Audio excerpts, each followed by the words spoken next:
Dr. Nina, please. Okay. A very good afternoon, good morning, good evening, wherever you are. I think a lot of people have connected already. I would like to welcome you all to our fourth webinar in the series, which is focused on clinical management of COVID-19 during pregnancy. As you have seen that we already had 3 webinars. These are our webinars dedicated to promoting health throughout the life course during COVID-19 period. We had first one on children, second one on healthy aging, third one on adolescent health, and fourth one we are doing on pregnancy. And then there are more which probably you can see are dedicated to different topics related to life course. I would say that we have prepared WHO guidelines on management of COVID-19 during pregnancy. We will be sharing with you some guidelines today. We'll also be sharing a country experience. Professor Sunesh is here with us from India. India having the largest number of cases in Southeast Asia region of WHO. Out of 11 countries, it is quite obvious that we'll have more number of pregnancies who are COVID positive in India. We'll also be talking about classification of deaths of COVID-19 complicating pregnancy. This will help us standardize the management of maternal health services during COVID-19 pandemic and to take most appropriate management decisions. As you know, these webinar series are done in a very close collaboration with the Indian Institute of Public Health, Gandhinagar. Professor Dilip Mawlankar is the director there, and we are very pleased that he and his team has supported these webinars very, very efficiently and effectively. And we hope that our collaboration in this, which is not only limited to having connections and demos, but also technical inputs from their team. So I would like to take you through. I'd like to really extend a very warm welcome on behalf of WHO CERO. As you know, I'm Nina Raina. I'm the Senior Advisor for reproductive, maternal, newborn, child, adolescent health, healthy aging, violence against women, and midwifery. So it's the whole life course which is there, and I have a very able team which is working with me on different milestones of this life course. So today we'll be discussing on, as I said, WHO guidelines introduction, which will be presented by Dr. Mercedes Bonnet, who is our colleague from WHO headquarters Geneva. Country experience will be shared by Professor Sunesh Kumar, who is from our WHO Collaborating Center, All India Institute of Medical Sciences, head of the OBGY department in New Delhi, India. We'll also be talking Dr. Lalese and Dr. Jennifer Creswell, our colleagues who are also on the panel. We'll talk about how to classify these states of COVID-19 complicating pregnancy. And as you know, that is very important. And I think this is a pandemic which has come after 100 years. And documentation, as our regional director also points out, is extremely important. We don't know when the next pandemic strikes, but I think if we document these, we can learn from each other quite a lot, and we can share. So orientation of case report form in pregnancy will be presented by Dr. Karen Rehan, who is also from our WHO Sexual Reproductive Health Research RHR department from Geneva. So as we are dwelling into this COVID situation, I have Dr. Anoma Jayatilaka, who works in my team as Medical Officer, Maternal and Reproductive Health, who will be moderating this session.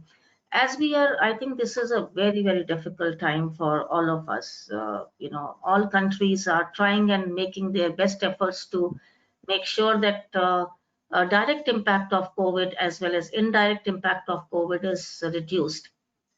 and we see a lot of disruption in services. So we have,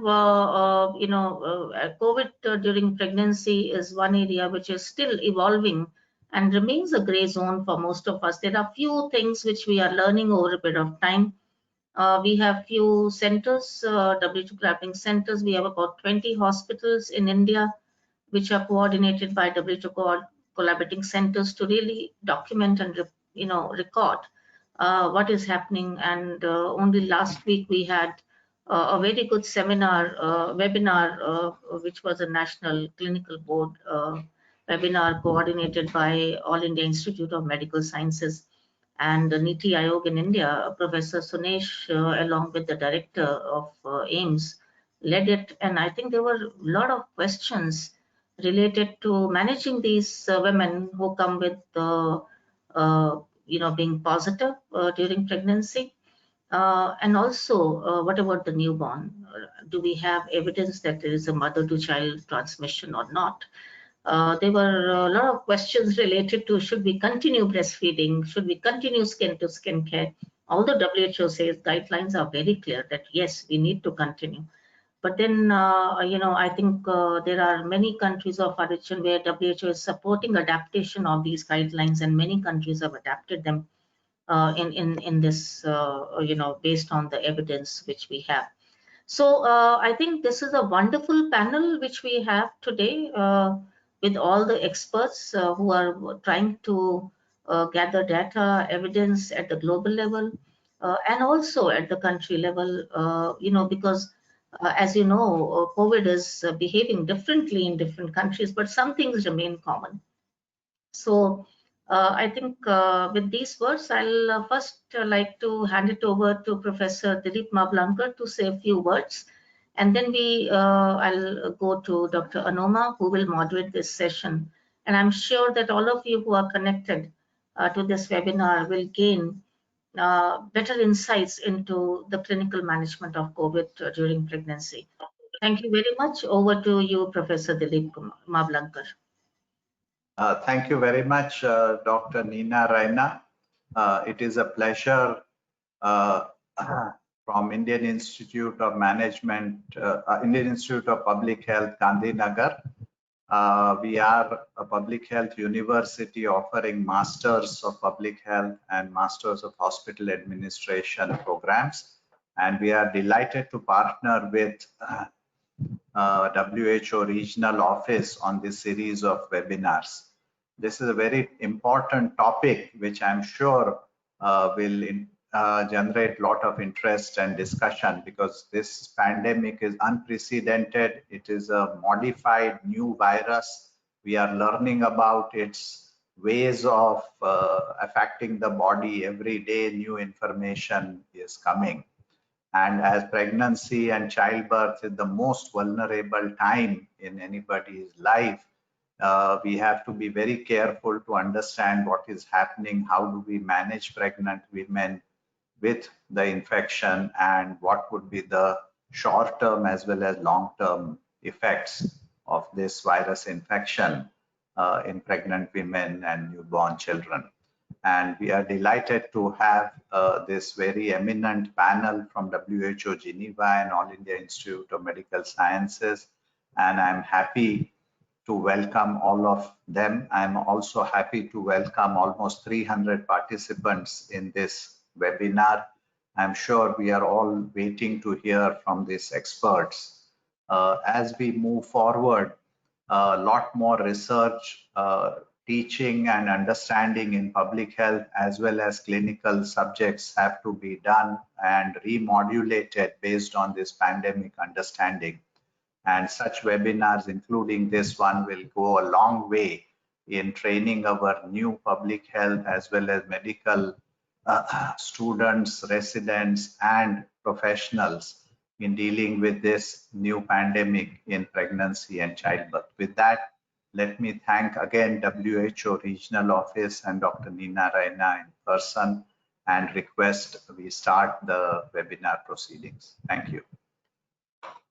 Thank you very much, Professor Dilip Kumar. I think Dilip Mawlankar, you're such a old friend, and I think your commitment to public health has been there for last 40 years that I have known you. And I think we are privileged to have you as our collaborator. With these words, I will now, while extending a very, very warm welcome to the esteemed panel. Here, I'd like to hand it over to Dr. Anoma Jayatilaka to really moderate this session. Over to you, Dr. Anoma. Okay. Thank you, Dr. Raina, and then all the panelists, and good afternoon and good morning to everyone. I think with this brief introduction from Dr. Raina and Dr. Dilip Mawlankar, we straight away go for the sessions. And before that, I just want to say that for panelists that try to finish your presentation between 10 to 12 minutes. And then participants, please put your questions in the chat box or a Q&A section. So then try to answer at the end of the sessions, whatever possible. So our first speaker is Dr. Mercedes Bonnet. She's a perinatal health epidemiologist based in the Department of Sexual and Reproductive Health and Research at the WHO HQ Geneva. And she's having extensive experience in global health with a particular interest on mother and newborns. And that newly, she is currently contributing to the WHO evidence synthesis and normative work on COVID-19 in pregnancy. So now today she will talk about the WHO guidelines on management of COVID-19 in pregnancy. It's over to you, Mercedes. Thank you. Thanks, Anoma, and thanks for the invitation to be here with you today. So I will present you the guidance on management of COVID, and of course with a focus on management of pregnant women or recently pregnant women. Next slide, please.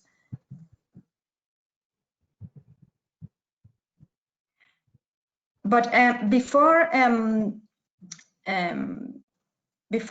starting to present you the guidance that we have for management of COVID, I wanted to give you a bit of a background on what do we know so far about COVID in pregnancy and how is it affecting pregnant or recently pregnant women. And the first slide shows you the results of a living systematic review that we are conducted and was recently published in BMJ with results first about clinical manifestation of COVID in this population.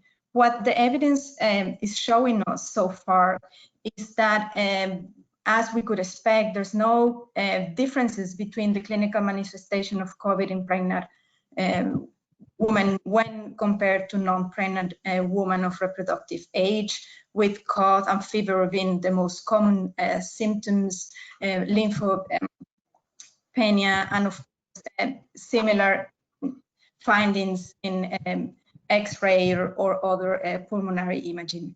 However, what we see is that those symptoms appear to be lower than the general population. So it is difficult to interpret, and it might be a bit confounded by that in some places there's universal screening of all pregnant women, especially those coming in hospitals with labor, or maybe there's a lower threshold to test pregnant women for COVID, even when they don't have symptoms or very mild symptoms. But so something that we have to keep an eye on. And we have very few studies reporting on clinical manifestation of COVID-19 after pregnancy, so during the postpartum period after an abortion. Next one, please. Then when it comes to risk factors and outcomes, what we see is that COVID-19 is behaving in a similar manner than in the general population. So pregnant, recently pregnant women of increased age with obesity or comorbidities are at higher risk of presenting with severe infection, and odds ratio are around 2 for these risk factors. And the same comorbidities also increase the risk of a pregnant woman to need admission, for example, to ICU units or to require mechanical ventilation.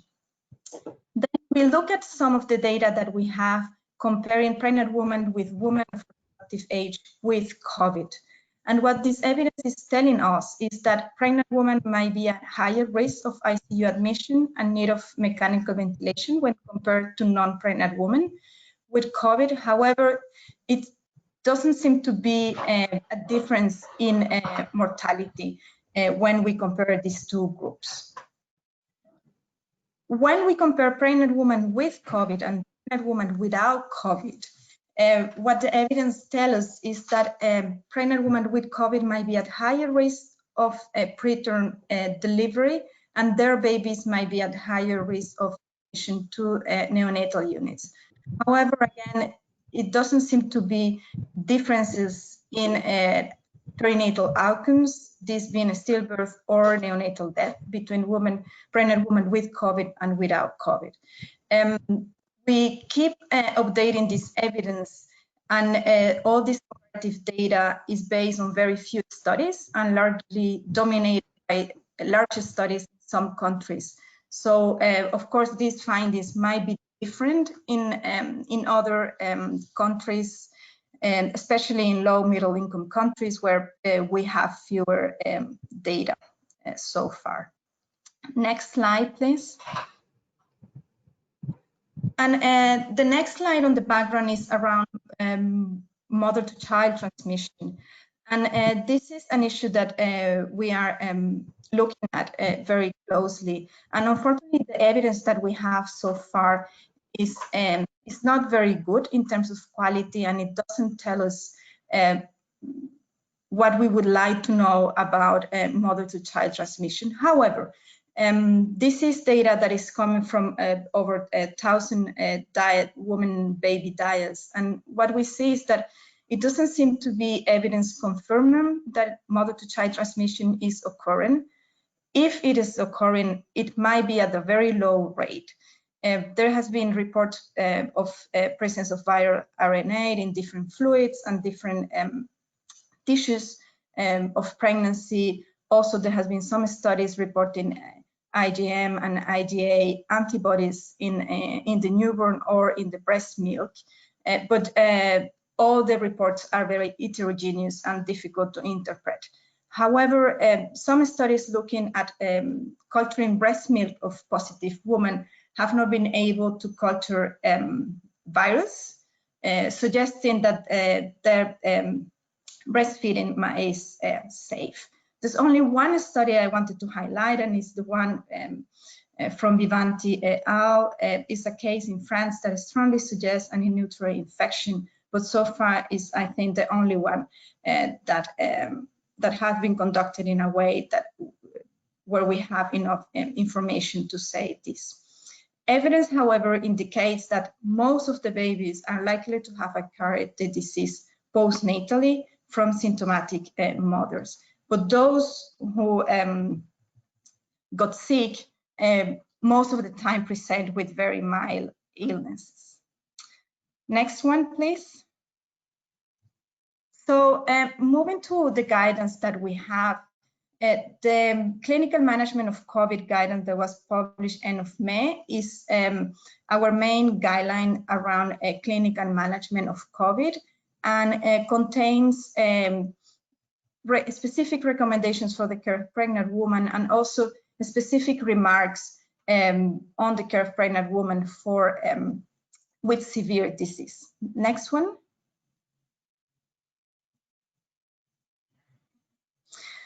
So I wanted to start highlighting that, in fact, our guidance and recommendations don't change much the way we have to care for pregnant women and postpartum women. And of course, the access to quality, women-centered, respectful skilled care remains key, also for this woman or for any woman within the COVID context.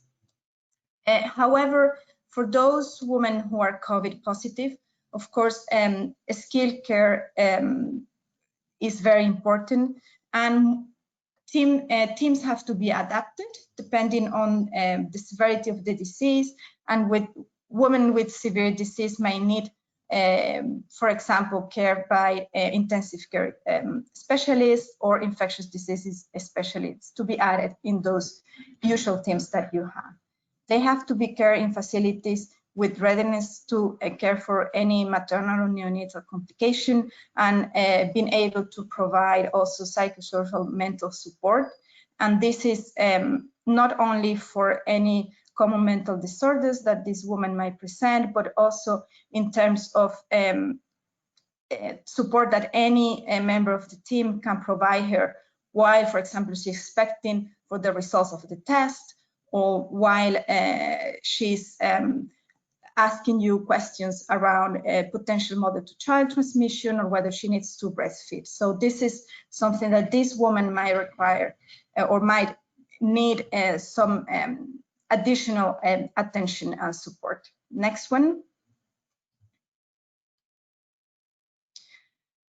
So I divided my presentation in those cases, those women that might present with mild disease, and then I will move to those with severe disease.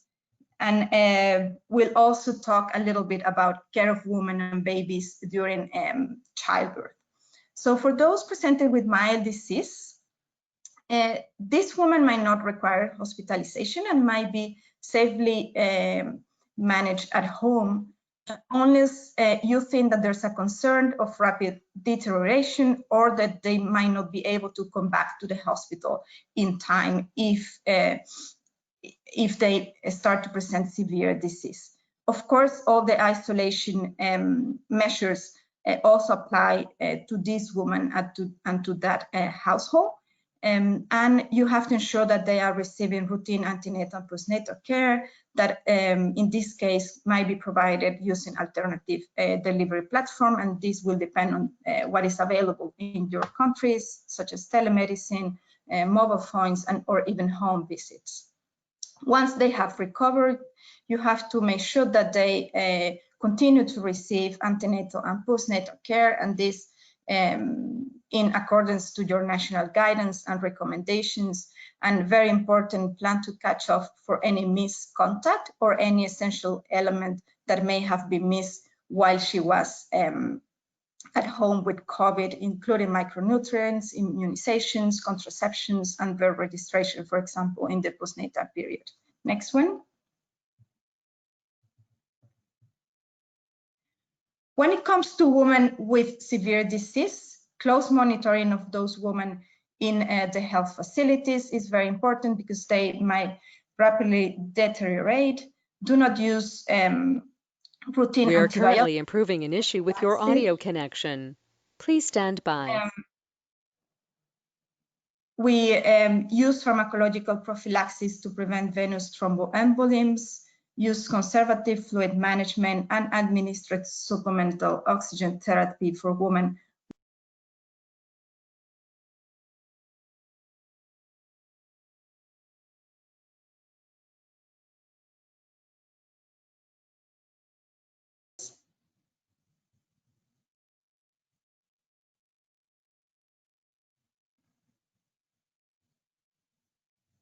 Next slide.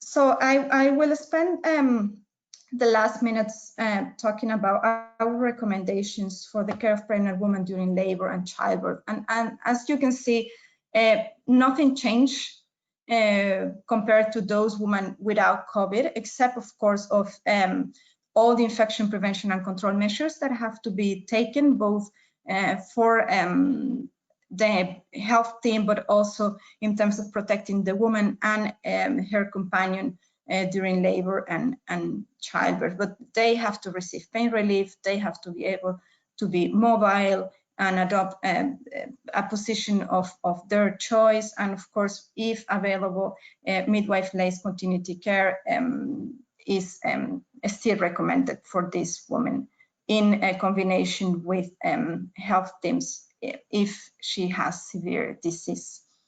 Next slide.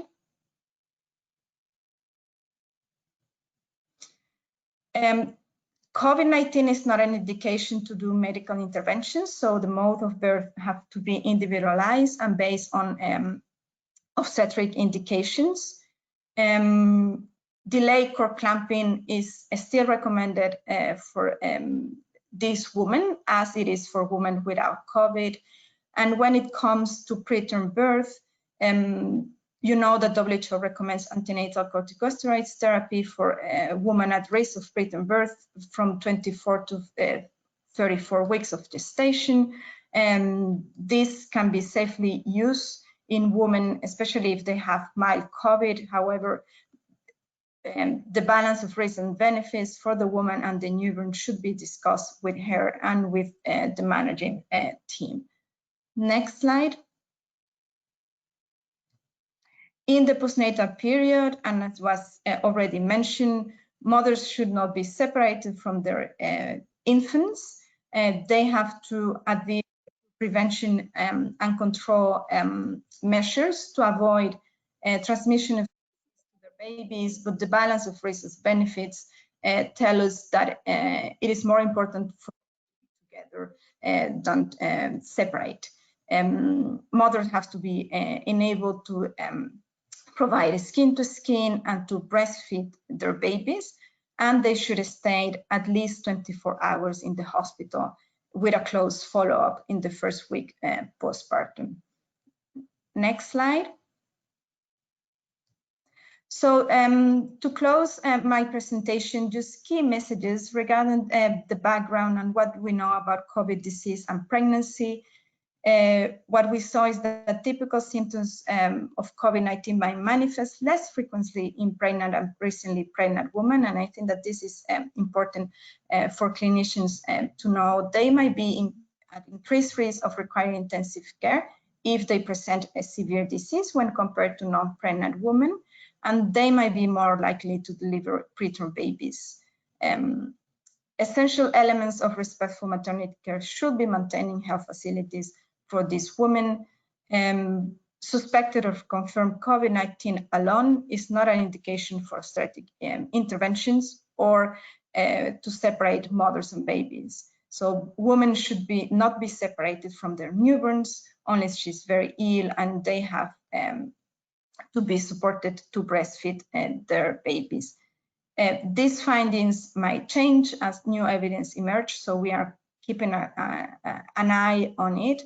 And regarding the clinical guidance, this is currently being updated. So before the end of the year, there will be a new updated version of this guideline that will be released from WHO.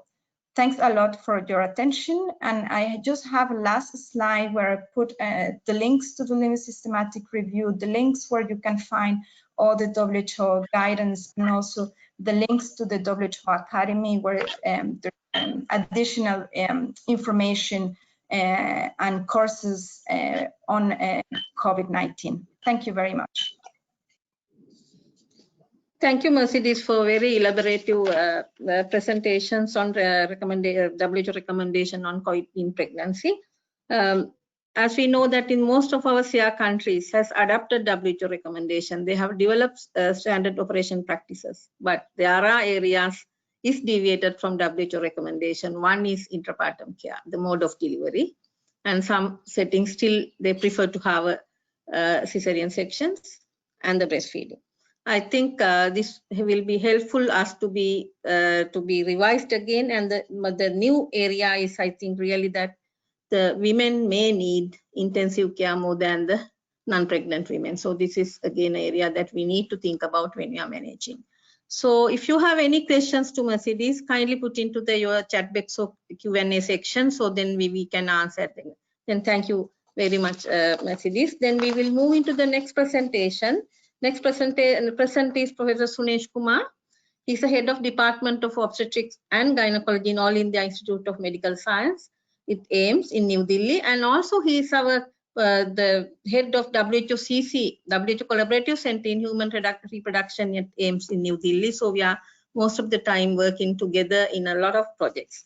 This Professor Suresh Kumar is working as a faculty member in the Department of Obstetrics and Gynecology at AIIMS and he's involving in a lot of projects with WHO, and it's namely few that Safe Abortion Project, Quality of Care, and then recently that they're really involving on this COVID management. In 20 hospitals, AIMS is coordinating with his ABLE team on management of COVID-19 in pregnancy. It's called as a SCOPE project. So I will invite Professor Sunesh Kumar to talk about that. Dr. Mercedes talk about the guidelines, and now he will talk about how these guidelines converted into the actions in the AIMS center in his hospital. Thank you. It's over to you, Professor Sunesh Kumar. Thank you, Dr. Anoma. Greetings from AIMS to team from headquarters, and of course our esteemed colleague, Dr. Nina Raina. For us at AIMS, it has been a learning experience. When the disease started, we never anticipated so soon we'll be facing first women with COVID. She happened to be a wife of one of our doctor in hospital, and 4 members in a family turned out to be positive. This was on 30th of March. So we admitted all of them, and we delivered this lady as she was 38 weeks by cesarean section. She remained with us for next 3 weeks. Finally, both mother and baby went home in a healthy state and did not find any evidence of infection in the baby. But this was a wake-up call for us in this hospital that we may soon be facing more women. So all my colleagues sat together and we decided we have to have proper SOPs and decide management policy for COVID pregnant women and also women who are suspect for COVID when they present to our labor room. So far we have roughly about 75 COVID pregnancies delivered in my hospital. In the city of Delhi, approximately 1,000. And in the country as a whole, I don't have exact numbers, but probably it is reaching around 4,000 or so. So I'll just briefly tell how did we plan our health facilities. We realized that large number of women will be, next slide please. And we every day used to meet in the hospital with all the experts from all specialty, and it was a kind of learning experience. And we soon realized that we have to disseminate this knowledge. And next slide, please. Next. Next slide, please. So we had set up a task force in my hospital, and this task force had members from all the specialties.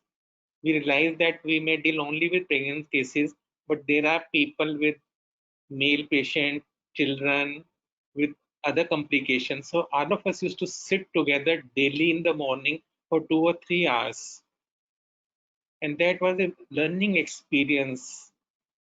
Just to give you an idea, in this slide, so far in India, there have been 4.4 million cases who have turned out to be positive on testing.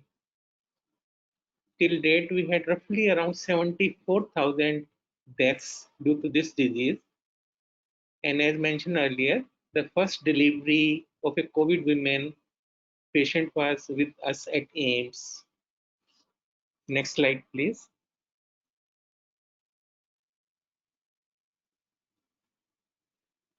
So my colleagues, all of us sat together and decided how should we go about, because we will be having this kind of situation for coming months together. And I'll request my colleague who is with me, Dr. Aparna, to briefly tell how did we set up our facility to handle this Thank you, sir, and warm greetings to everybody. So, how we started this whole thing is that we had a task force set up, as sir just described, and we did realize that with the COVID in place, whether it's a big facility or a small facility, and this is what we have been talking over the past 5 months, that to convert any facility to cater to a COVID woman, all we need is 5 basic principles. That is, have an SOP in place, reorganize the infrastructure to be able to a COVID woman, have the personal protective equipment in place, train and retrain the personnel, the people you have, and have infection control practices in place. So these 5 principles are the basis of organizing any facility to be able to cater, and this is what we did in our own facility, and we have been advocating all over the country for this. Next slide, please.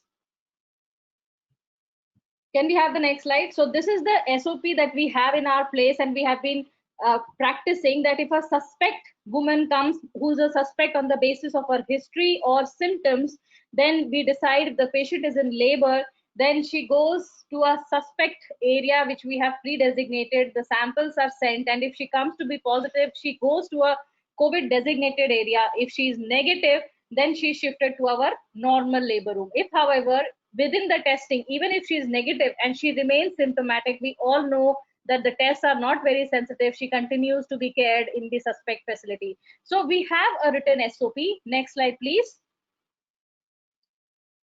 So this SOP is followed at all times, it is updated at all times, and it's a dated SOP which is in place. So this SOP includes the algorithms for patient flows, for testing, and also the roster, the duty rosters on how the people will be posted. The next is infrastructure. Now, next slide, please. When I talk about infrastructure, it is not about making a new building or creating a very special area. It is all about reorganizing your place, and 2 areas are very important to be identified, which is not really there previously. That is a screening and triage and a suspect facility. Next slide, please.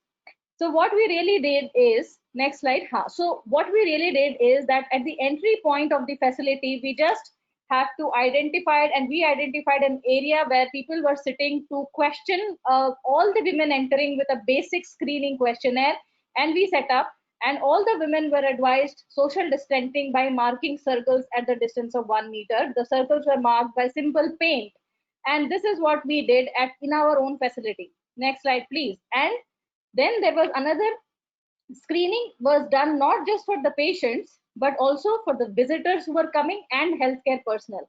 Next slide, please. This is very important because when we are, so this particular thing so this initiative had a mutually putting in place a mutually agreed SOP, as we discussed.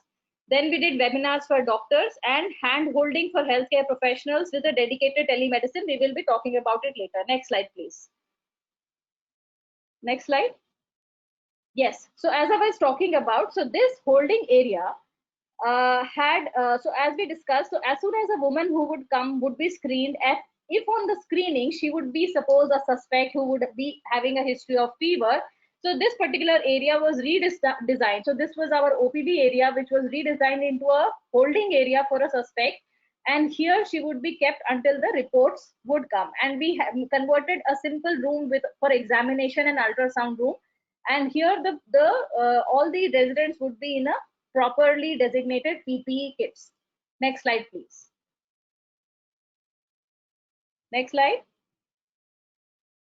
And this suspect facility is very important. So I would request that these slides have some animations to show the flow of patients. So please keep clicking on these slides, because most important part of this slide is that there is a unidirectional flow of the patients from the donning area to the doffing area, and the patient corridor is separate. The patient entry area is separate from the entry of the healthcare provider. So this is the outlay of the suspect facility that we created, and this is what we have been telling to all these small and big facilities, that it does not have to be very complicated, but the entry to the exit has to be unidirectional, so that once you doff, you are out of that facility. You do not come back to the area from where you entered to maintain, to be safe. Next slide, please. And also, we have designated a COVID lift for the transport of designated COVID patients.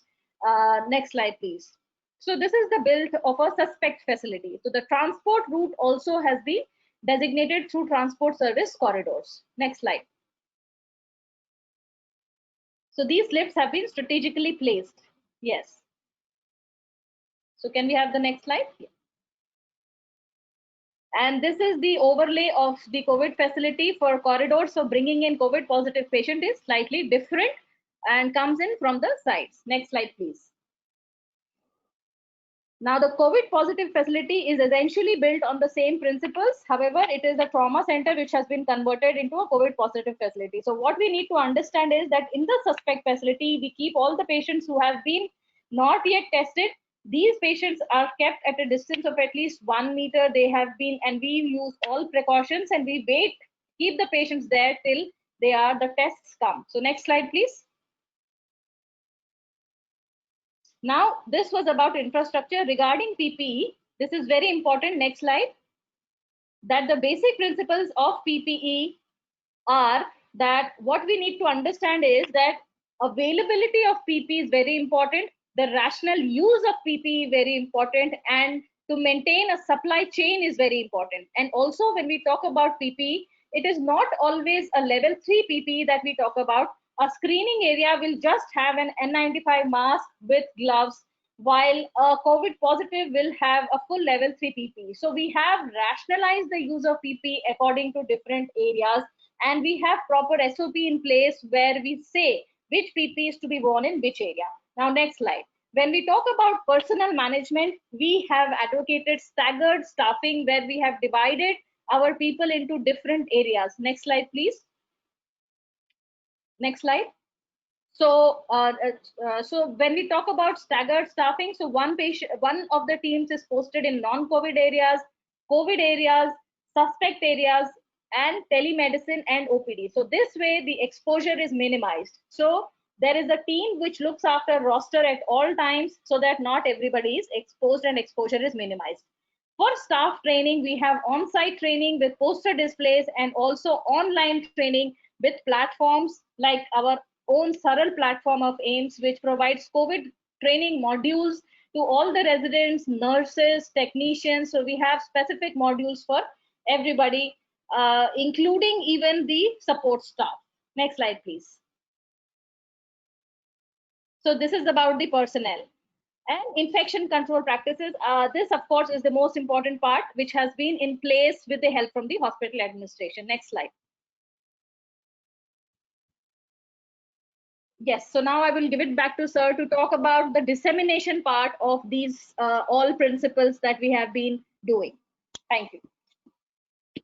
We soon realized that it is our responsibility to share our experience with the other hospitals in the country.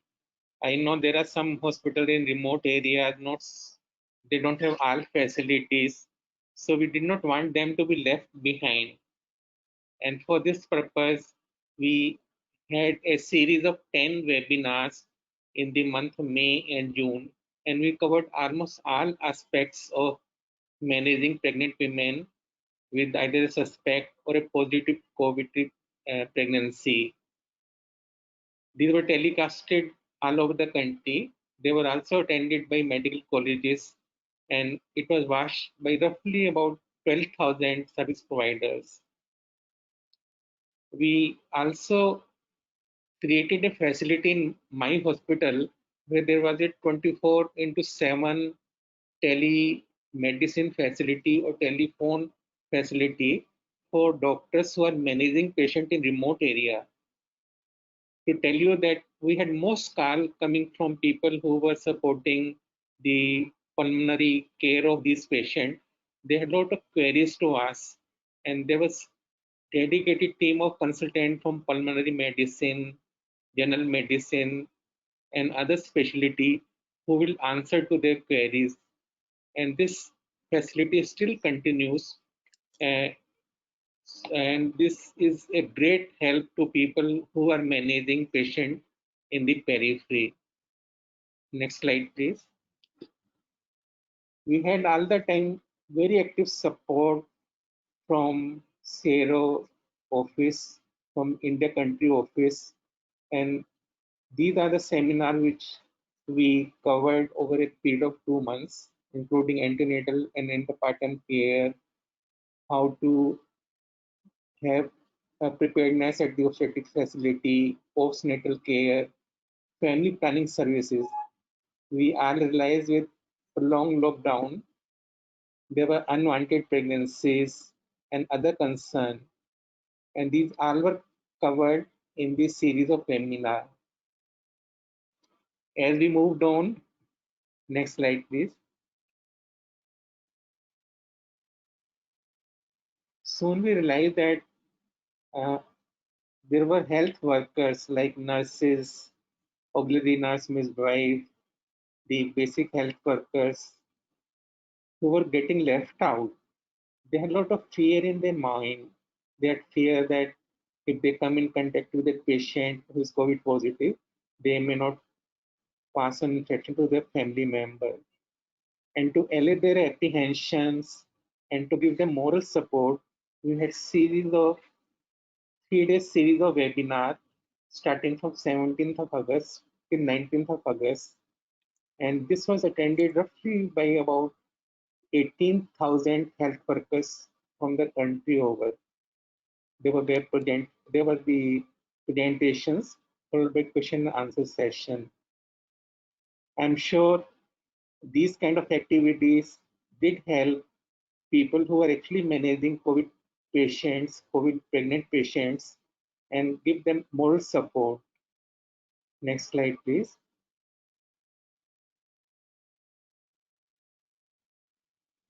At AIMS, we also have a Center of Excellence supported by Ministry of Health and Family Welfare, and under them also we covered this topic for 1 hour duration.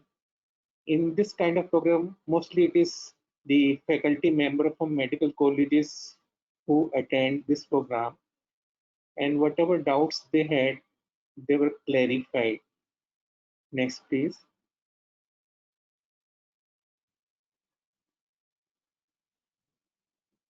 AIMS has also been conducting clinical grand rounds where we initially present interesting cases which we have managed in our hospital, and then we have experts sitting and answering the queries. And in this series, we had a presentation on 2nd of September, just few days back, where we covered all aspects of pregnancy and neonatal care in COVID patients. Next slide, please. The time is really up. Yes. Can you kindly expedite? Thank you. Sorry for This is the last thing which I wanted to mention, that with WHO CRS support and WHO country office, we have started this project where we have involved 20 hospitals, major hospitals, and we are trying to collect information about pregnancy and neonate in a standardized form in the forms which have been developed by WHO. Next slide, please. This is the list of hospitals under this program. Next, please. So, next slide.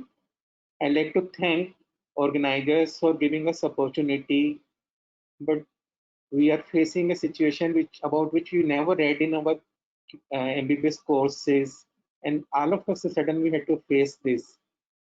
We are doing well. One question which is often asked is, when do we see end to this problem? And doesn't seem to be in sight. God only knows.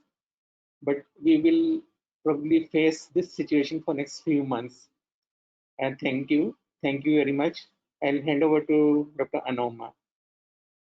Thank you, Professor Sunesh Kumar and Professor Aparna, for a very detailed account of how this guideline, even though guidelines looks easy, when you convert it into the practice in an institution is extremely difficult. So however, that in AIMS, that it has started from the organization from the infrastructure to the management, training, and dissemination has happened very well. I think it's 100 of WHO guidelines has implemented in a one sector. So then, thank you so much. And then I think there may be enough question for both you, Professor Sunesh Kumar and Aparna from the participants. Can you please include this in the Q&A chat box? Thank you again, Professor Sunesh Kumar and Aparna, for your elaborative discussion on how you started management. Thank you. Then our next presentation is on how to classify COVID-19 complicating pregnancies, how to classify deaths. Usually we don't want to happen deaths, but these deaths are happening. So this is a joint presentation from two presenters, is Professor Selale, Dr. Selale, as well as Dr. Jennifer. They both, Dr. Lale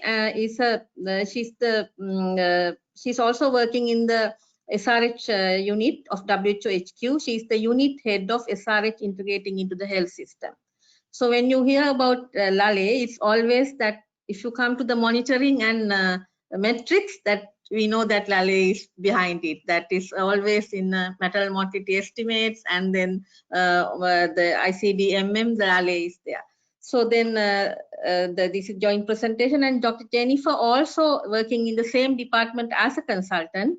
So they're jointly doing this presentation on how this ICD-MM and then how to classify these dates. It's over to you, Lale and Jennifer. Thank you. Thank you very much, Dr. Anoma, and thank you very much to CERO and Indian Institute of Public Health in Gandhinagar in organizing this webinar series. It's so important to keep all of us up to date, both the information that we receive from the field and as well as developments that are happening at the global level and regional level. As Dr. Anoma mentioned, we don't want deaths to happen to pregnant women with or without COVID, but it's very, very important to actually accurately document and classify these deaths, so to be able to come up with programmatic and policy relevant responses. Next slide, please.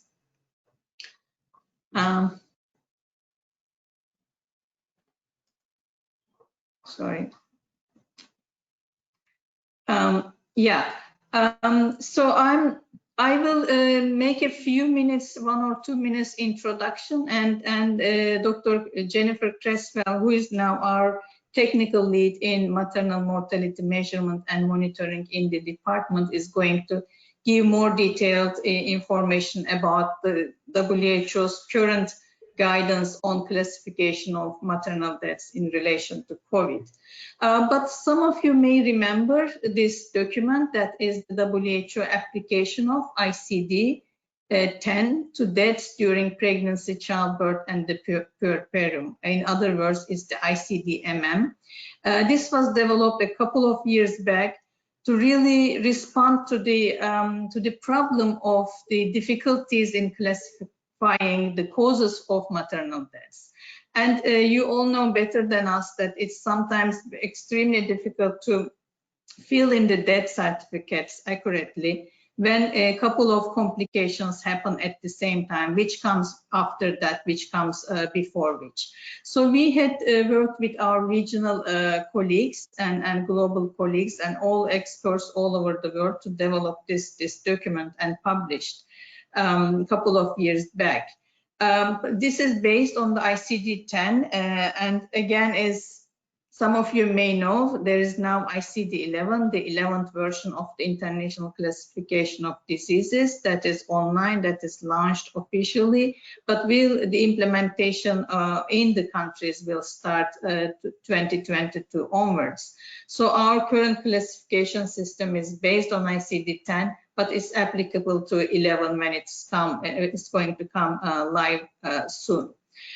So in line with the principles of the ICD-MM, we recently developed an interim guidance that will help field workers in the field, the clinicians or the statisticians who are actually aggregating statistics to develop estimates or to develop up-to-date data on maternal mortality in the context of COVID. I'll give the floor now to Jenny to talk us through in this the guidance that we are currently having in relation to how to document the maternal mortality in the context of COVID. So Jenny, over to you. Thank you very much, Lally. So as Lally said, what I'm going to do is I will very briefly give an overview of the different groupings within ICD-10. And then I will zoom in specifically to where a woman is infected with COVID and explain how that fits within the classification system.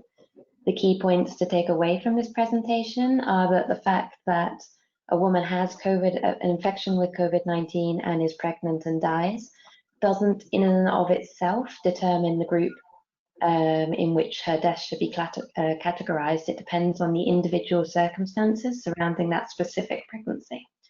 So it's important to accurately document deaths related to COVID-19, but it's also important not to give overdue emphasis to this and bias the estimates in that direction. Next slide, please. So what are we talking about when we say a maternal death? Within ICD, maternal death is defined as the death of a woman whilst pregnant or within 42 days of the termination of pregnancy, irrespective of the duration and the site of the pregnancy, from any cause related to or aggravated by the pregnancy or its management, but it's not from accidental or incidental causes. So there's got to be some sort of causal link between the pregnant state of the woman, and when I say pregnant, I mean pregnant, the being of pregnancy, either pregnancy or postpartum, and the fact that she died.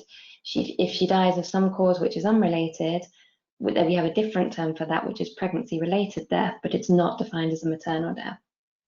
We also, within ICD, have a separate definition, a late maternal death, and the definition for this, the conceptualization is the same, however, the time frame is somewhat different.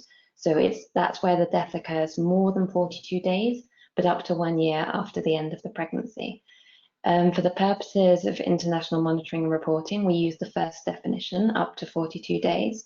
However, we recognize that a lot of mortality and the effects of pregnancy do continue beyond that, which is why they're captured in this second separate definition. Next slide, please.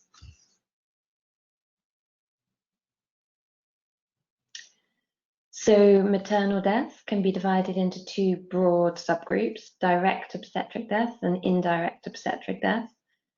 So a direct obstetric death is those relating to any obstetric complication of the pregnancy or from complications of management or a chain of results that results from any of those events. Whereas an indirect maternal death are those where either a pre-existing disease, pre-existing prior to the pregnancy, or a disease which arises during the pregnancy, such as COVID-19, where there's a mutual aggravation between the pregnant state and the disease. So in other words, the chain of events and the outcome that the woman experiences is due to that disease is different because of the fact she was pregnant relative to in an alternative universe where she had contracted a given health condition but had not been pregnant. Next slide, please.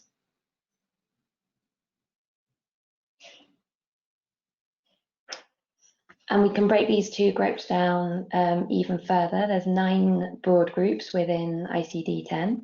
The first 6 come under the heading of direct obstetric deaths, which I just outlined in the previous slide. So these are causes of death which I'm sure everyone on this call is familiar with, for example, obstetric hemorrhage, gestational hypertension, complications of anesthesia, and so on. We then have group 7, which is non-obstetric complications, and this is a very, very broad category. As I previously explained, it's where there is an exacerbation between any existing or arising health condition and the pregnant state. So it could be something like pre-existing hypertension, it could be an infectious disease such as COVID-19, or it could be a chronic disease, circulatory problems. It's a very, very broad category. We then have, which I'm not going to talk about on this call, group 8, which is where we know it's a maternal death, but we don't know the specific cause. And then we have group 9, which captures deaths which occur during pregnancy, but are not related to the pregnancy. For example, road traffic accidents. Next slide, please. So yeah, summarizing what I've just said, the first 6 groups fall under the direct obstetric death. Group 7 is indirect obstetric death, and then we have groups 8 and 9. And the death from a woman the death of a woman who has a COVID-19 infection and is pregnant can fall into any of these categories, depending on the specific circumstances surrounding the death. Next slide, please.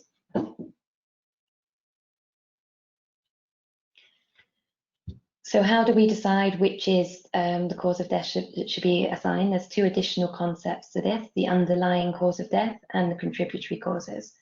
So as we all know, in reality, there are many factors that can interact to cause a death. But what we're generally interested in when we talk about the cause of death is the underlying cause of death. And the death certificate should be filled out as is shown on the screen. Countries may have slight different modifications on this, but the basic form should be similar. So you'll see that at the top of the death certificate, we have part 1, which describes all the conditions which are in a chain of events leading to the death itself. And if you click on the next slide, I think we'll have an animation. Yeah, so here, the underlying cause of death is uterine atony, and that led to postpartum hemorrhage, which led to hypovolemic shock. But underlying cause of death is 0721, which is uterine atony. However, the woman in this case also had anemia, which we've listed as a contributory condition. The key point is you can only have one underlying cause of death, and that should be the cause of death which initiated the chain of events leading to the death, and it would always be the lowest, the condition written on the lowest line in part 1 of the chain of events leading to death. As many contributory conditions can be listed in part 2 as is relevant. So there can be a large number of contributory causes of death.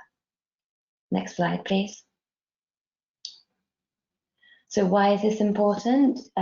Because COVID-19, depending on whether it's determined to be the underlying cause or the contributory cause, depends on whether or not it is the cause of death.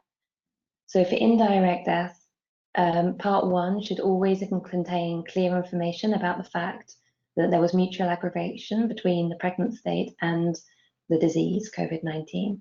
And it's this interaction between the disease and the pregnancy, the fact that the outcomes were deemed to be different because of the fact that she was pregnant, which is what makes it an indirect maternal death, as opposed to a coincidental or a direct death. It can only be assessed at the individual level by the certifying physician. So that we had a lot of queries early on in the pandemic in particular, where people were seeing news reports saying that pregnant women did not appear to be at increased risk of death, which is different to some other infectious diseases. That in and of itself does not preclude the fact that a woman at the individual level can die from the interaction between COVID-19 and pregnancy. And that's what we're talking about when we say an indirect maternal death due to COVID-19. Next slide, please. To give an example of this, I'm going to use the case of HIV, which I think most people are more familiar with, to demonstrate that a woman who is both HIV positive and pregnant and dies can fall into any of these different categories depending on the specifics surrounding her death. So for example, if you imagine the scenario of an HIV positive woman who has a spontaneous abortion, and that then becomes infected and she dies due to a combination of septic shock and renal failure. So in this particular scenario, the cause of death is a direct maternal death, falling into group 4. So she died of septic miscarriage. HIV may or may not be listed as a contributory cause of death in part 2 of the death certificate. It would depend on the opinion of the certifying physician. We then have an indirect maternal death, which is what people most commonly think about when they talk about HIV maternal deaths. And this is where the HIV positive woman dies because of the aggravating effect of the pregnancy on HIV. So in other words, the progression of her disease was different, more severe, faster, and so on, because of the fact that she was pregnant relative to alternative universe where she had not been pregnant. And in that situation, it's an indirect maternal death due to HIV, and that is listed as the underlying cause of death on the death certificate. You can also have the third scenario where the death is non-maternal, even though it occurred during pregnancy. And these are rarer, but they do occur. And that could be an example of, for example, an HIV positive woman who dies early on in the first trimester from HIV wasting syndrome. And in that situation, her cause of death is the HIV itself. We don't deem it to be a maternal death.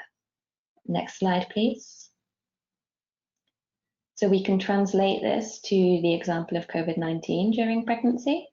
A woman who dies from the mutual aggravation of COVID-19 in pregnancy is considered an indirect maternal death, and that falls under group 7, which is indirect or non-obstetric complications, and specifically the cause within that is pregnancy complicated by COVID-19. The code for this is 098.5, which is defined as other viral diseases complicating pregnancy, childbirth, and the puerperium. And the certified double code, when it's an indirect maternal death, you use a double coding. The first code is 098.5, and then there's a comma, and you use the second code to indicate the specific viral disease. So in this situation, the code would be 098.5 U07.1 if there is a lab confirmed positive result indicating COVID-19, or it would be 0.2 if it's a probable or suspected COVID case, but there's no confirmatory lab results to confirm this. However, as I said on the previous slide, it is also entirely possible that a woman who has a COVID-19 infection could die from any direct obstetric complication, in which case the underlying cause of death would be that obstetric complication, be it hemorrhage, preeclampsia, whatever it may be. Or it is possible that she dies from a coincidental cause and it is neither a maternal death nor a death due to COVID-19. Next slide, please. So this is an example of the death certificate that you saw in the previous slide, filled out for pregnancy complicated by COVID-19. And you can see that there is the chain of events leading to the death listed in part 1. Pregnancy complicated by COVID-19 is the lowest, is the written on the bottom line of part 1, and therefore that is the underlying cause of death. Next slide, please. So there is technical guidance available on WHO's website surrounding the coding of COVID-19 and also of pregnancy. A death due to COVID-19 is defined as a death resulting from a clinically compatible illness in a probable or a suspected confirmed COVID-19 case, unless there is a clear alternative cause of death which cannot be related to COVID-19 disease. For example, if she had an accident, she may have been asymptomatic, had been hit by a car, and the death had nothing to do with either the COVID-19 or the pregnancy. And there should be no period of complete recovery from COVID-19 between the period of illness and the death. And there's further details for all of these available in the coding note on WHO's website. Next slide, please. Just a final remark on the importance of being consistent with terminology.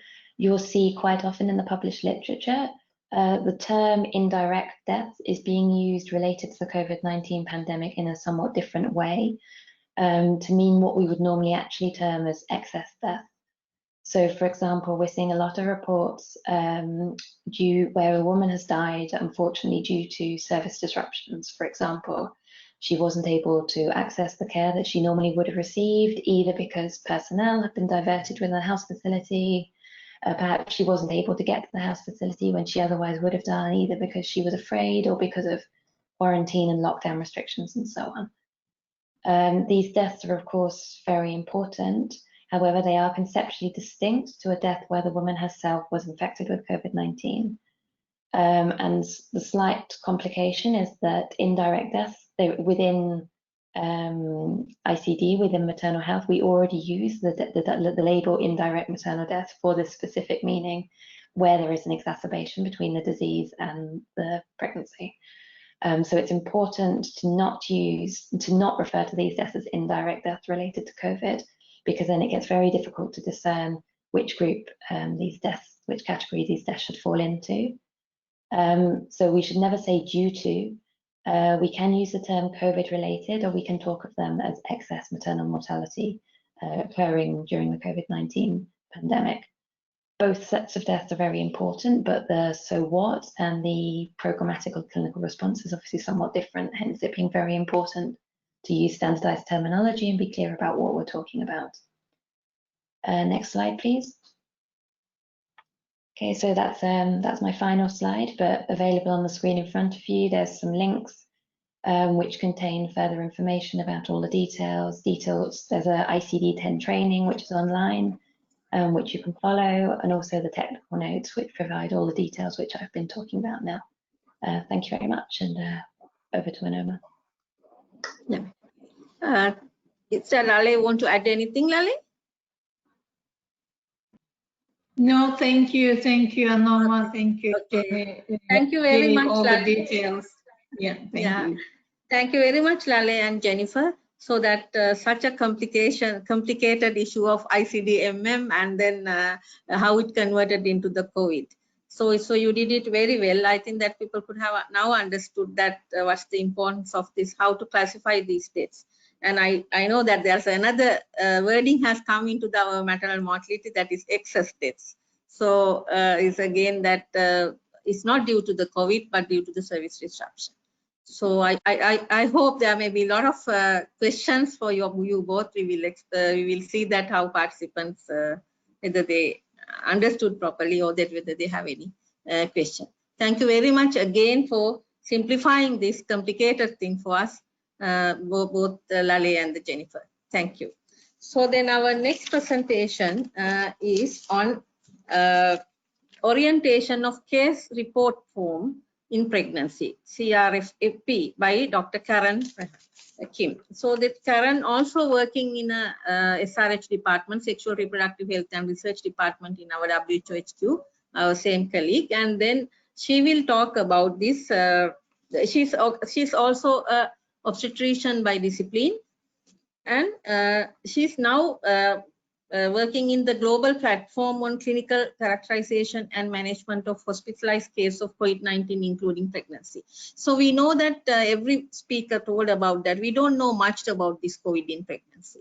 So if you really does not collect data, and if you don't see the outcomes, and we really don't know what will happen, we have to live with this pandemic. It will never end very soon. So therefore, this her presentation, and then what are these case record form, how to collect data, how can we contribute into to the global forum that to understand more about COVID in pregnancy. Karim, it's over to you. Thank you. Thank you, Dr. Noma, and thank you, everyone. It's just echoing the thanks to CIRO and the Indian Institute of Public Health for hosting and organizing this series. I just want to just to emphasize that this CRFP is a product of many collaborators, including my fellow colleagues on this panel from HQ. And we are working for alongside our colleagues in the World Health Emergencies Program. So it's my pleasure to be taking you through this CRFP, which I will be saying instead of for speed, and just to give you a glimpse of what this entails and the objectives of this important document. So next slide, please. So before delving into the CRFP, it's important to give you the context and background of these CRFs in general. So this slide is just highlighting the focus of WHO's COVID-19 response. And as you can see here, it's just, the first 2 points. Of course, we want the slowing and stopping the transmission of COVID-19, to minimizing the impact of the epidemic on the health system, social services, and economic activity. And then point 3 is underlined because this is what the CRFs are targeted to, this aim, and in providing optimized care for all COVID-19 patients to reduce mortality. Next slide, please. So here you can see that the goals and objectives of the CRFs are outlined. And really the point, as Dr. Noma had correctly highlighted, we need to have evidence, and we need to have that data. And so the overall goal is to inform appropriate clinical interventions, public health response, and generation of evidence-based guidelines on clinical management of COVID-19. And so the key objectives of these case report forms is to characterize the regional variations and temporal trends in clinical phenotypes, clinical care and interventions, assess risk factors associated with mortality and ICU admission globally and by the region and by the country. 3, most relevant to what our discussion today, is to characterize the clinical phenotypes, clinical care and interventions in subpopulations. So that includes pregnant women, children, people living with HIV, and then also to describe the mid and long-term sequelae of COVID-19. Next slide, please. So here is a visual of how we work to achieve those objectives and goals that I just outlined. So this is the global WHO plan for clinical characterization and management of hospitalized cases. And here you can just, starting off in the lower left corner of the slide is, step number 1, where we need the data, the clinical data. And so the CRF provides this anonymized patient clinical data from health facilities around the globe. And so those these health facilities upload their data or have the ability to upload their data to the WHO COVID-19 clinical platform. This platform is a system that enables rapid, standardized, and systematic collection of anonymized clinical data on hospitalized cases with suspected or confirmed COVID-19. So this really facilitates real-time aggregation, analysis, interpretation of the clinical data from different settings and subpopulations across the globe.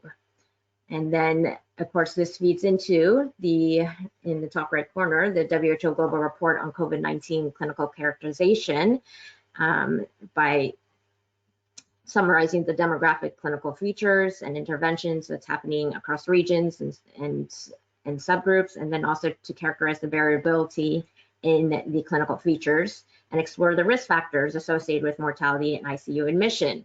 And all this evidence and data can feed into helping that rapid response and informing the guidelines, which is what my colleague Mercedes had just presented on. So next slide, please. So here are the 3 case report forms that have been released by WHO. And I want to outline first that there is a core CRF, and this is the form that is completed by all, and this is for hospitalized children and adults with COVID-19. Then we have the pregnancy CRF, which I'll be delving into, which combines the core CRF and then has specific sections and variables on the hospitalized pregnant women. And then there is available a 3rd case report form, which is the multi-system inflammatory syndrome, MIS, in children and adolescents. The CRFs, these can be paper-based CRF, but and also a web-based open clinical CRF. And this is collected prospectively and retrospectively through examination of and review of the medical records. Next slide, please. So what we have here is that the CRF is set up into what we call 3 modules or 3 sections.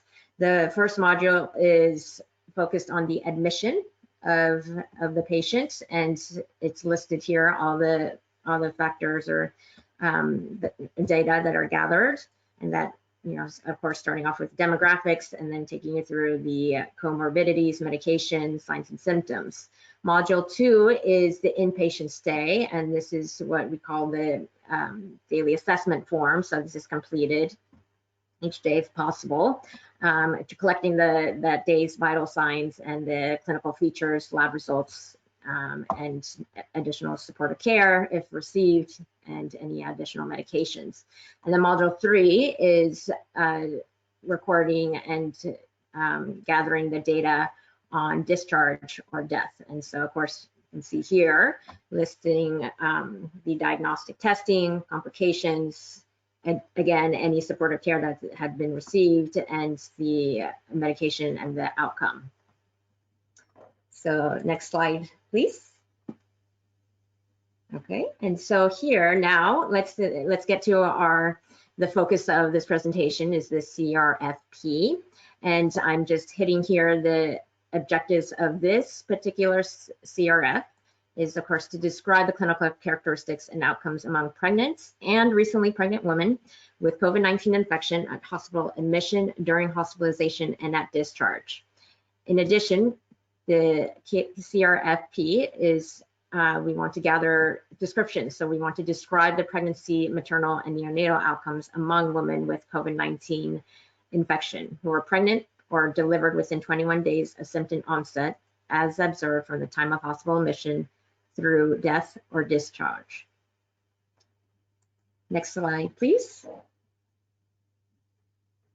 So here you can see that it's very similar to what I had shown a few slides back, but now I just wanted to emphasize, because this the CRFP underwent many revisions just after gathering feedback on the usability, readability, and so initially our outbreak team had created a pregnancy module to be done in addition to the core CRF. But then, to minimize the confusion on this fact, our most recent revision of the CRF is what we call the CRFP, that combines the core CRF and the pregnancy module into one form, so that there is, no need to be downloading different forms or have multiple forms at once, but to have it all in one.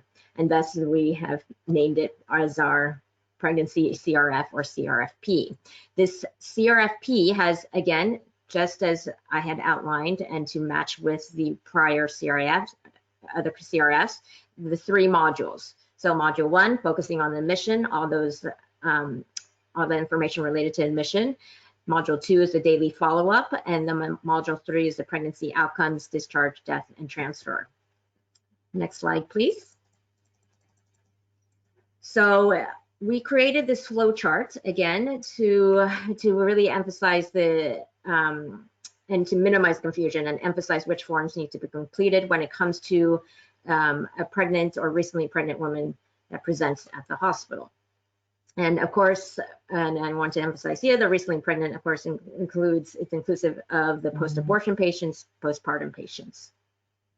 So here you can see that, anything having to do with pregnancy, so essentially women of reproductive age, and you are going down the line of questioning, and if you see on the left side, if they're currently pregnant, there's no confusion there. They absolutely, the CRFP is the correct form to complete. On the right side though, you can see, okay, you just gathered information, she was recently pregnant, or just had an abortion, or just delivered, and then you have to investigate further. Has the COVID-19 symptoms started less than 21 days after the end of pregnancy? If yes, then here you complete the CRFP. And then if not, if those symptoms started after 21 days after the end of the pregnancy, then just the core CRF has to be completed. So this is due to the 21 days period refers to the assumed incubation time of SARS-CoV-2, and seeing that the specific pregnancy module or the CRFP really targets getting data on pregnant women with COVID-19 to understand how or if COVID-19 can affect pregnancy outcomes, and thus we had to focus on this 21-day period. And essentially, though, we do want to gather, the recently pregnant information, but that the data points will be gathered in the core CRF. Next slide, please. So I'm just keeping my eye on the time. So I'm just going to be, quickly going through these slides just to give you an idea of how the CRFP is set up. But this is the first page of the CRFP, and really it's essentially the same as the core CRF. But here you can see highlighted in red, and it's to emphasize and making sure that you're completing the correct form.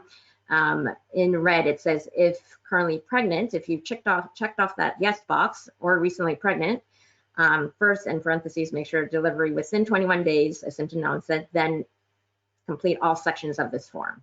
And so we had to ensure to include the clarifying language in red here at the start of the form before proceeding. Next slide, please.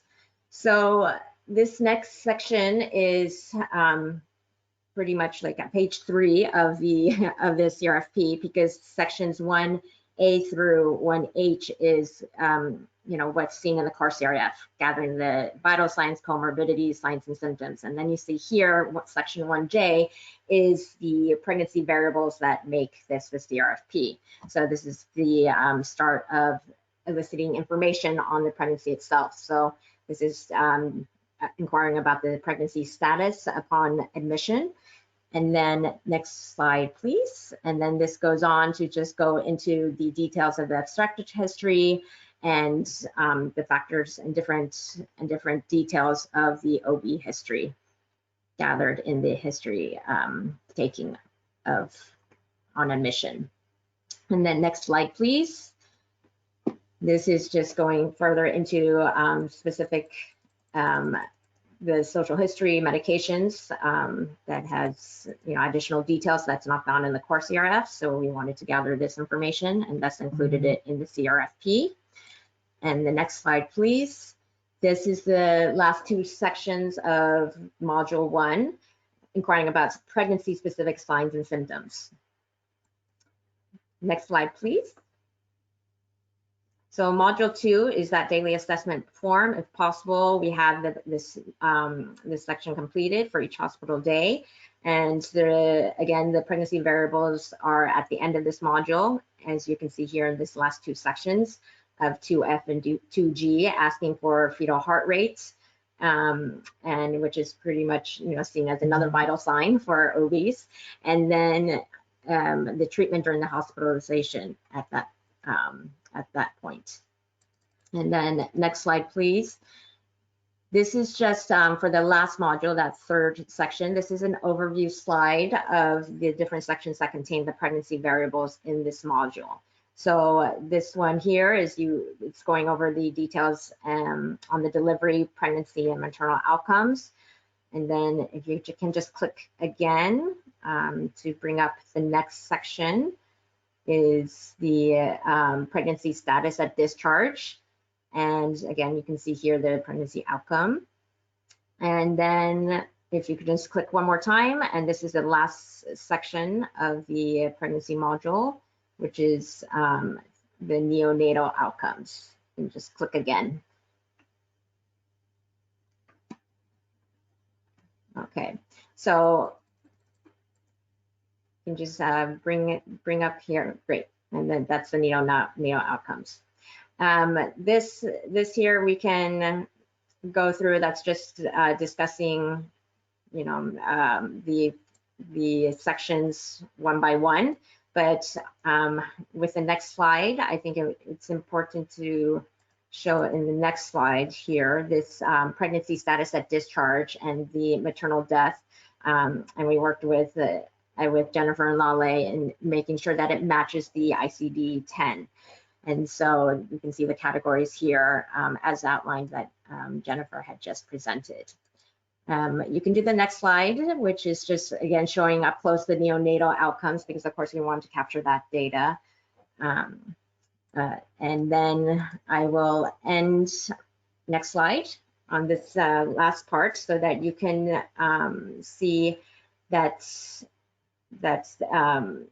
where you can access these forms. If you can just, you can go to the next slide. Oh, there we go. Yes, so at the top you can see the link, and so also the CRFP has been translated to all 61 languages recently, so now available online at the same link, and then it will be, you can, this will direct you to not only the CRFP but the other forms that we have posted to allow for the standardized collection of this key information. So I will end my presentation here. Thank you so much for your time and attention, and happy to address any questions if time allows. Yeah, thank you, Karen. I think you explained very well that how this data collection is happening. So this is extremely important for us. Even in our Southeast Asia region, we have distributed, we shared this document with countries. And I know that India is now started working in 20 centers and some other countries also, but still they are collecting data on the paper base and not putting into the system. So I feel like this is anonymous database. I think if we can provide this data, we are contributing for the WHO and other partners also to understand more on COVID in pregnancy, and it will be helpful for us to be the managing COVID in pregnancy. So that's what I want to talk at last. And thank you, Karen, and thank you for all panelists, and then for a wonderful presentations, and then in this very complicated matters you presented in very simple way. And then now we'll go for a question and answer section. So there are a few questions. I will ask that the organizers to be share that question, then we can answer that. Thank you. It's over to Kalpana just to share that thing. So shall I go through that without sharing?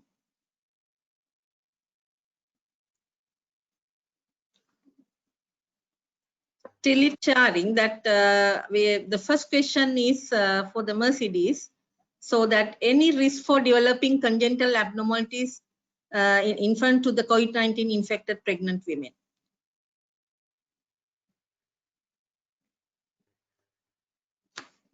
The Mercedes, I think you have three questions. One is the risk of congenital abnormalities. Number two is, can you elaborate on use of prone positioning for pregnant women with severe COVID?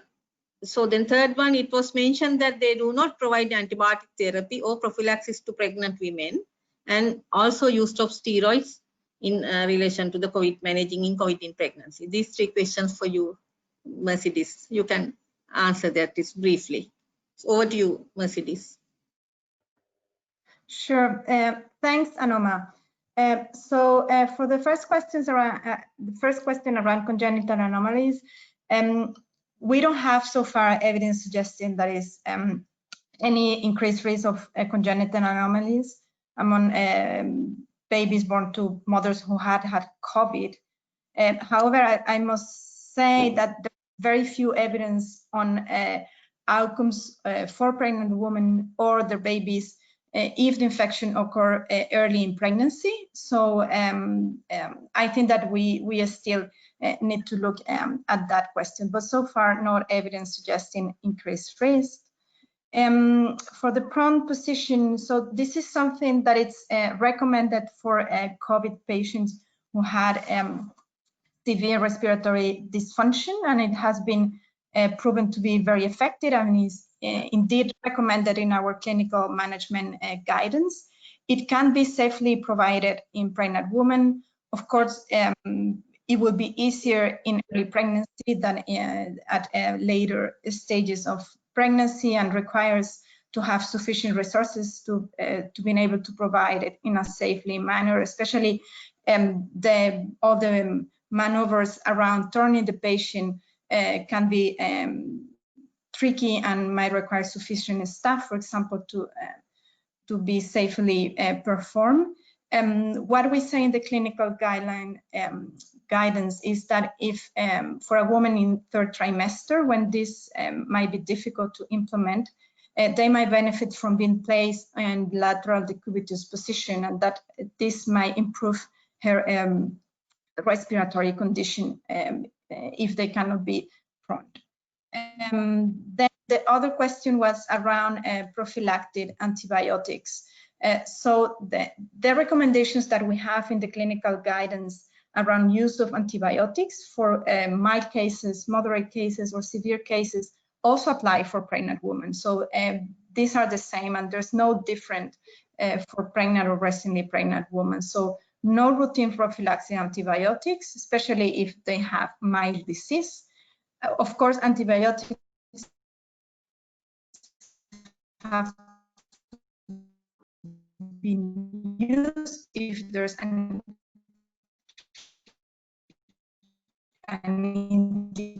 indication for them, but no routine prophylaxis for mild or moderate cases. And there's a recommendation for use of severe disease, and this should be adapted to the suspicions of, for example, co-infections in these patients. The last one around corticosteroids. So I didn't mention in my presentation because I didn't have time, but last week, update of the recommendations on use of corticosteroids for COVID-19 patients was published, and I can share the link with you so you can have it, but it's also you can also find it on our website. So the recommendation is to use systemic corticosteroids therapy for patients with severe disease, and this is based on some trials that were published recently, and not use of corticosteroids therapy in patients with non-severe COVID. Then for pregnant women, of course, there may be other reasons why for use of corticosteroids, as I mentioned, if there's a risk of preterm birth, and this is explained in I think our your voice guidance, is and is what I already mentioned it in my presentation. Thank you. Thank you, Mercedes. I think the line is getting the. Thank you very much, Mercedes.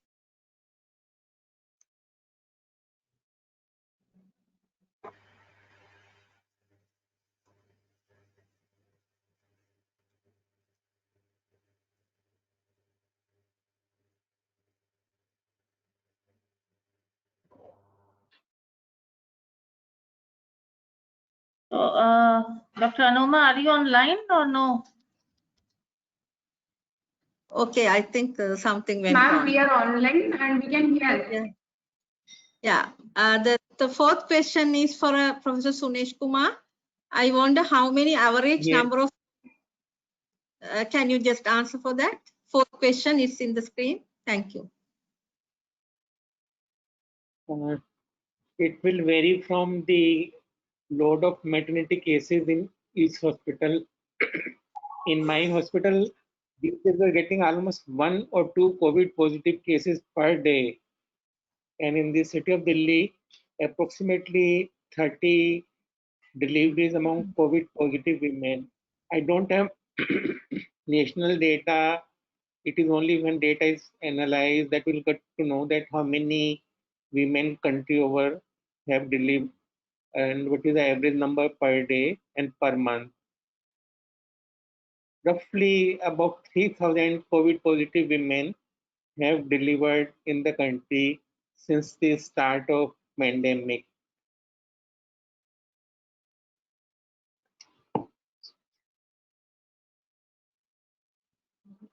Thank you, Professor So far we Sunesh have, yeah. Any serious, I think significant aggravated symptoms? and so far we have found that course of pregnancy, the delivery, postpartum period remains like any non-COVID patient. But my colleagues have a feeling that we are having increased incidence of preterm deliveries in this era. But this needs to be supported by enough data to say whether the increased risk of preterm delivery in women who are COVID positive. And there's a question about perinatal transmission.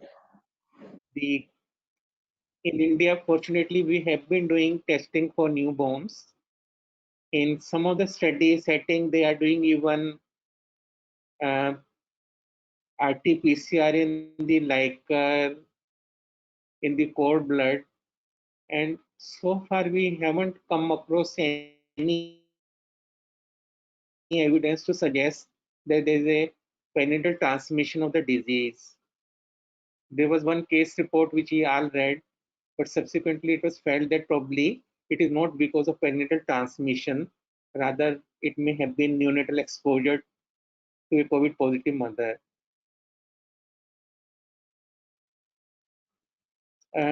Each institution in India has been collecting data right from day one. They have their own format of collecting data. But lately we all felt that if we could collect data related to COVID pregnancies in a uniform pattern as suggested by WHO, it may be more meaningful. So our plan is to collect data related to COVID pregnancies and neonate over a period of 6 months. And when we sit down, analyze the data, then we'll have to see how we are different from other countries and rest of the world. Thank you. Thank you. Over to Dr. Anoma.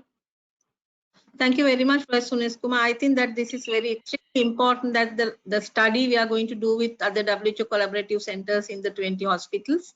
So then we can get more data and then understand about how this COVID is behaving in India. And so the next two question is there any multi-center study on COVID-19 and pregnancy by WHO is going on? I think Karen or anyone can answer that. And then there's a specific in CRF data available for researchers outside the WHO for analysis. These two questions for Karen. Thank you. It's over to you, Karen. Yes, so for that first question, the short answer is yes, there is. Just a bit of background within our department, there is an outbreak team that does research response to in the emergency setting. So with the Zika outbreak, we developed these standardized protocols or generic protocols to look at the effect of the disease on various subpopulations. So of course there was development of a cohort of pregnant women during the Zika outbreak. And so with the response, part of our response when COVID-19 hit was to convert that generic protocol and adopt it so that we can have a generic protocol for the cohort of pregnant women, looking at the effects of COVID-19 and SARS-CoV-2 on pregnancy. So recently this generic protocol has achieved the WHO approvals, and in the meantime we have set up working group, and this will be implemented in multiple countries and multiple sites. And we're hoping to make this generic protocol available soon on the websites and on our SRHR website. And so please, there's further information on other investigation protocols that we are developing. So that's the answer for number 5. Number 6, the CRF data available, is it available for researchers outside of WHO for analysis? Well, at the current time, we're still gathering and collecting data. They're starting to come in. Finalization of the CRFs occurred right before the summer, but with the revisions and just with dissemination, we've finally been able to start uploading on this clinical platform. That's my another one of our colleagues is spearheading within the department. And so for those who are sharing that data and uploading it onto the platform, they have access, limited access, is password protected, and of course, you know, with data sharing, there are various parameters set up. So there's you know, certain access that can be done, but for now the analysis will be concentrated within WHO once it's been completely gathered. And so there's been interim reports that currently in works on on the statistics, but now it's undergoing further tweaking. But hopefully with time, as we want, and and with, as Dr. Kumar had talked about, with the SCOPE initiative, there's been fantastic efforts in just first of all gathering the data, and then for researchers that are contributing, allowing opportunities for analysis. But at the current time, again, just the short answer is not at the moment. Thank you. Thank you very much, Karen. And again, thank you for everyone for that, because we don't have enough time to answer all questions. So thank you again, panelists. Then I'll hand over to Dr. Raina for closing remarks. And so over to you, Dr. Raina. Okay, thank you very much. I think it's a very exciting webinar. I would like to thank starting from my left, Dr. Lale Singh, who's a great friend, and a wonderful presentation on how do we decide on the ICD part. Dr. Karen, Dr. Jennifer, Dr. Mercedes, Professor Sunesh Kumar, Dr. Aparna. I think we had a very interesting thing today. One is that how do we generate evidence? So we learned about evidence, what the evidence says, and how do we convert evidence into action? And I think that was a good presentation from India, where they have not only done changes and things in their own hospital, which is our WHO Collaborating Center, but they have also, made sure that how capacity across country can be built. So my one recommendation, which because being a WHO Collaborating Center, Professor Sunesh and Dr. Aparna, I think we are starting with 20 hospitals in India, but then a lot of interest. I see a lot of people are still connected, and there is a lot of interest across our region. So how can we really build capacity across, our region in other countries as well? So I think that's where we need, your support, and these webinars which you have conducted, I think need to be taken across in India. So that's one. So that from evidence to action, because we say these are the evidence-based guidelines, but then how do you implement them systematically? And that is something which has been really documented very well. We have also learned that data is important. And I think Zika time taught us that data is extremely important, and follow-up is important. So we are creating cohorts, now data sharing, whether, ideally I would say yes, it's a WHO platform, and WHO data is very secure. We don't use and we don't share this data with anyone else unless until we have the permission from the ministries of health and the country's agreement is there.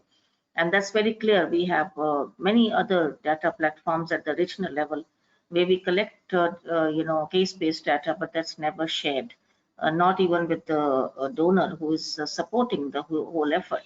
So I think WHO that way is very, very committed, and those of you, who are connected and would like to use the CRF of pregnancy, and we are using it in 20 hospitals. 20 hospitals would like to share the data. That's very, useful. So data is important. Building cohort is important. Documenting our experiences is extremely important.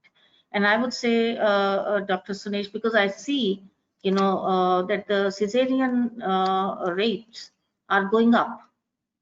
Disruption of services, of course, are from provision side as well as from demand side. Women are scared of going to the hospital. They are scared of delivering in the hospital. They don't go to the hospitals. But then on the other side, when we talk of provision side, I think whether it's a private sector or it's a public health sector, we see that the cesarean rate has gone up during COVID time. And I think as was presented, the evidence suggests that you don't need to change the mode of delivery, unless it is indicated otherwise. So it will be very useful for us to really document some of these as case studies and simplify this. And how can we also, this is a webinar, but how can we have on individual these 4 presentations which were made, every presentation requires a training effort, so that we can, I think we'll be again engaging with our headquarter team and Professor Sunesh to make sure that there's a capacity building across countries, creating some virtual platforms, creating some online trainings. And that's my message to you, Dr. Anoma. Think of how can, in collaboration with our WHO Collaborating Center and our colleagues in headquarters, can we think of some online trainings platforms which we create, where people can go and do some online trainings and ask certain questions and share information and experiences. So and which includes best practices. Some of the best practices are going to emerge now, and we need to really move towards that I would say area. So with these words, I would like to thank all panelists who have really given us wealth of information. I would also like to thank moderator, my colleague, Dr. Anoma. I'll also like to thank all the participants who have been connected. And I was reviewing the list, and I see from all over, all the countries, all over the world, people are connected. And so there's so much of interest, in this area of work. So all the people who participated in this webinar. And lastly, I would like to thank Professor Dilip Mawlankar for his and his team, especially Kalpana, who has really made this whole thing happen. And from our side office is Dr. Meera Upadhyay and Mr. Amit Sood, who has really collaborated with IAPH very deeply. But there is a huge amount of work which goes behind the scenes, and I think that's how these webinars are becoming a success for all of us, for those who present and those who attend and gain from these webinars. Thank you very much, and I hope to see you during our next webinar next Wednesday, because we've kept Wednesday as our day for webinars on 16 September. We would be having on task sharing during COVID. And I think this task sharing is particularly with reference to SRH opportunities and its effect in health system. And this is the webinar which will be coordinated by Dr. Meera Upadhyay, and the focus will be on sexual reproductive health services, with particular emphasis on comprehensive abortion care. So I think those of you who are interested will be again sharing the information. With these words, I know we have exceeded the time. I would like to thank all of you. Have a safe day, and stay safe, stay healthy. Thank you. Bye-bye. Thank you. Thank you very much. Thank you. Do send us the feedback. All the participants, we request them to see the feedback to the organizers. Thank you. Bye. Thank you. Bye. Bye-bye. Thanks for having me. Bye. Thank you. Stay safe. Dr. Sunesh, good to see you again after 2nd September.